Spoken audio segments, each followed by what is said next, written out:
Max Verstappen fended off an early challenge from Charles Leclerc to cruise to his 19th race win of the season to finish off a dominating 2023.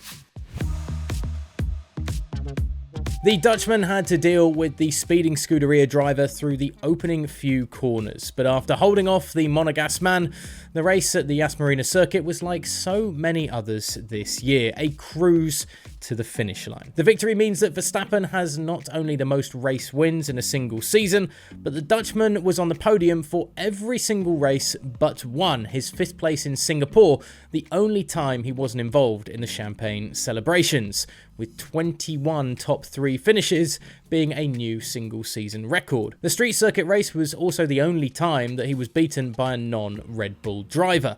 The 3-time world champion also became the first driver in F1 history to lead 1,000 laps in a single Formula 1 season, and the first driver to win a Drivers' World Championship by more than double the points of the 2nd place man, adding to his collection of records for an utterly dominant year, despite Red Bull not even needing to upgrade their car for the second half of the season, a worrying thought for the rest of the frontrunners on the grid.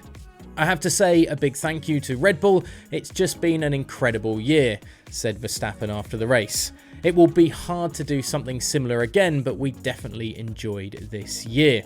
Yeah, it will be very hard to have another season like this, we know. Of course, you always want to do better, but sometimes doing better is not only race wins and potentially winning the championship. But we will see. We are working hard for next year to have, again, a very competitive car. With Toto Wolff and Fred Vasseur signing off the season on Sky Sports F1 with an optimistic look ahead to 2024, both insisting that Mercedes and Ferrari will be there to compete with the Milton Keynes-based constructor next year. It's hard to see, though, Red Bull's rivals being able to topple the current kings of the track. Sergio Perez finished off the 2023 season on a down note after being left frustrated to be handed a 5-second time penalty for his coming together with Lando Norris in the latter part of the Abu Dhabi Grand Prix. Now, the time penalty at least gave us a slightly more dramatic finish to the season, with Charles Leclerc doing his best to try and pull the Mexican driver 5 seconds clear of George Russell in 4th to ensure that Ferrari finished 2nd in the Constructors' battle, an unselfish act that ultimately failed to deliver the required outcome for the Scuderia. But Perez didn't exactly see the view of the neutral watching, with the penalty seeing him moved off the podium and allowing Russell to take the final place alongside Leclerc and Max Verstappen in the post-race celebrations. We have commissioners who have never got their asses into an F1 car, Perez fumed when speaking to Canal Plus after the race. It's up to the 2 drivers to play the game. I blocked the rear wheels and it made me laugh to take the penalty. I didn't understand why Leclerc gave me the place. Well, after that, it wasn't a big deal, apparently.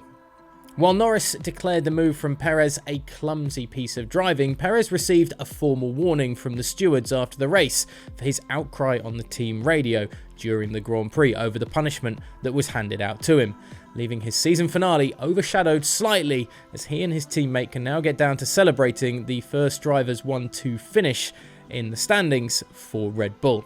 George Russell's 3rd place finish meant that Mercedes and Russell could wrap up 2nd in the Constructors' standings behind Red Bull and ahead of Ferrari. So an impressive end to the campaign, with Russell feeling rather unwell to cap off the season. And finally, Fernando Alonso started the year with plenty of fire in his Aston Martin, and the Spanish driver got to bookend the campaign in the same manner as a dramatic late move on Yuki Tsunoda lifted him to 4th in the Drivers' World Championship.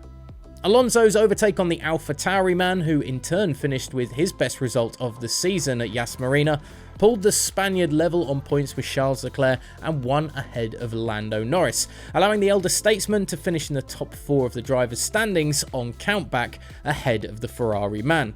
Still believing that he's driving as well as he ever has done in his career, it'll be interesting to see how the off-season goes for Alonso and Aston Martin, with the difficulty of joining a new team now over, and the race to compete at the front of the grid, the main focus now. We'll have all of the off-season trials and tribulations, as well as more of the end-of-season fallout on GPFans.com and GPFans Global across social media. And don't forget to hit subscribe down below to stick with us here at the YouTube channel.